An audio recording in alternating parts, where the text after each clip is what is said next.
Oh, okay. I'm gonna adjust this.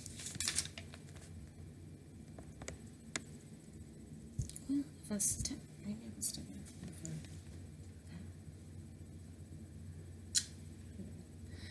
My name is Frances Williams. I am doing a speech about Habitat for Humanity in Indianapolis, Indiana.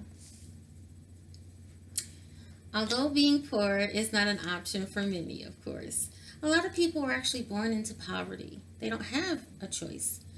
A lot of people have to build their wealth, such as entrepreneurship, creating their own small business, and with the goal in mind of creating a giant empire, such as Amazon. But then again, you have those that do not reach that goal. A lot of times you have to depend on your education and get a 9 to 5. And oftentimes your education may fail you as well. Well, in this instance, we do have those that are Christians and some that are just good-hearted people who volunteer their time to make sure that 1, people have food, 2, we definitely need our water supply to survive, and 3, shelter. We have so many people that are gifted in certain areas that donate their time and efforts to the poor.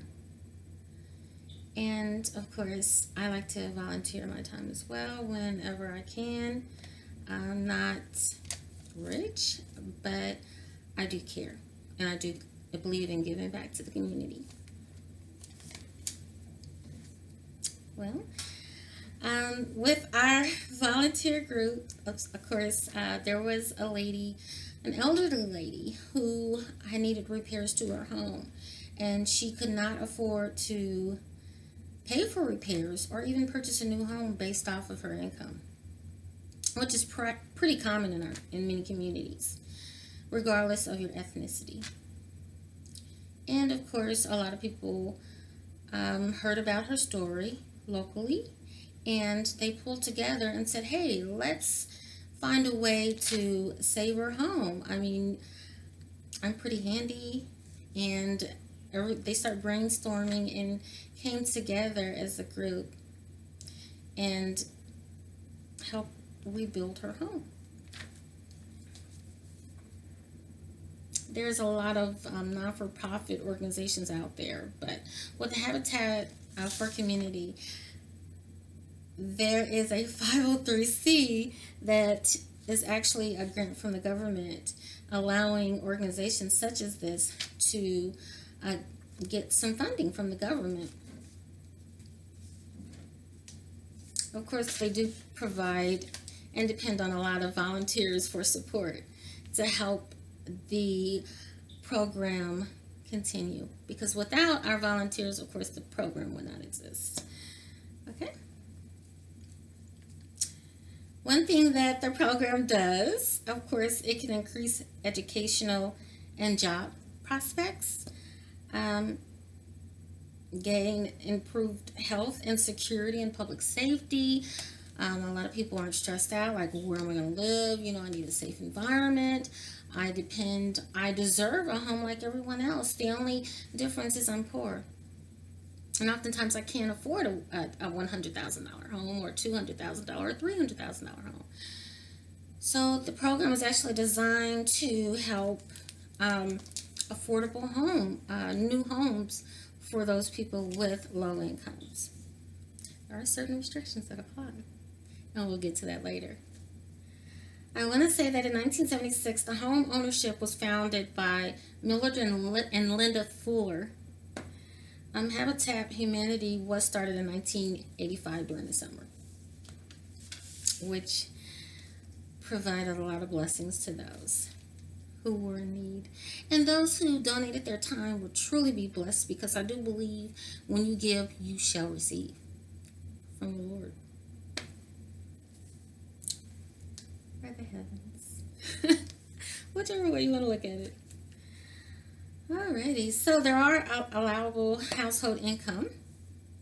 Of course, one person up to 4 people that live into the home. It could range from 37,000 that you can make up to 61.9. So that's a pretty nice range, because if you really look at it, 37,000 is really not a lot of money for a one-person income in today's society. Maybe a few years back, it could be a lot of money. But as of right now, you're barely making ends meet.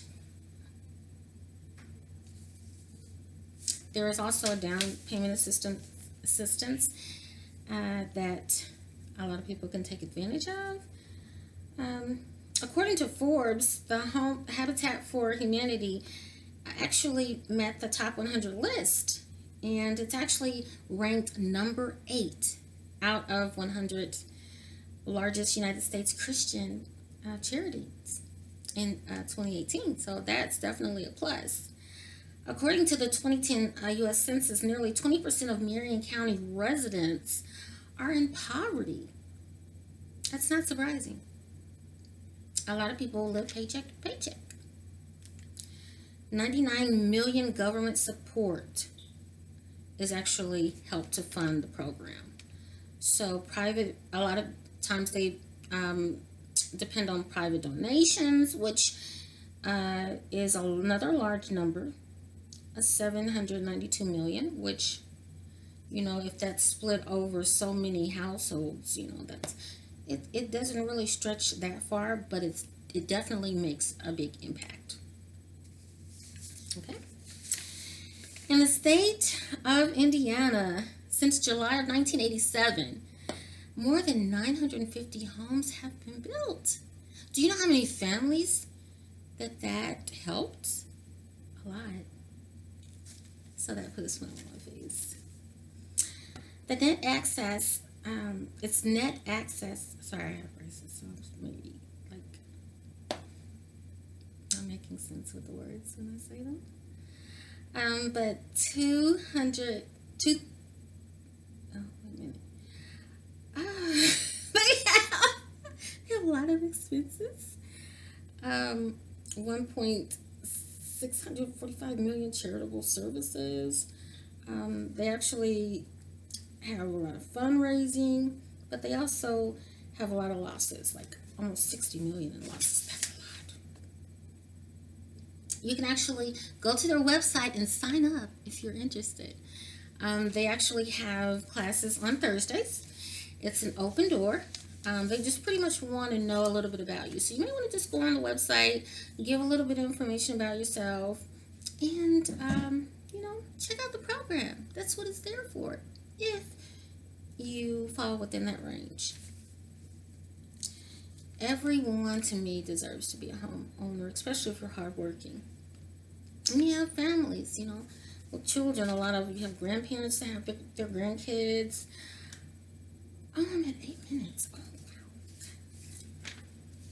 There's a great support system in place, physically and financially, for those who deserve to be a homeowner. Okay? I do strongly believe in the Bible. Proverbs 19, verse 17. Whoever is kind to the poor lends to the Lord. He will reward them for what they have done. And that's according to the Holy Bible, New International Version. And of course, the Habitat for Humanity is located at 3135 North Meridian Street here in Indianapolis, Indiana. And there's another one on 22nd Street. That's 1011 East 22nd Street, Indianapolis, Indiana. And another one on Center Point Drive, Suite 100. So there you have it. All areas of the city. Take advantage of it. Thank you for watching. This was my first YouTube video. Try not to be too harsh on me. Thanks for watching.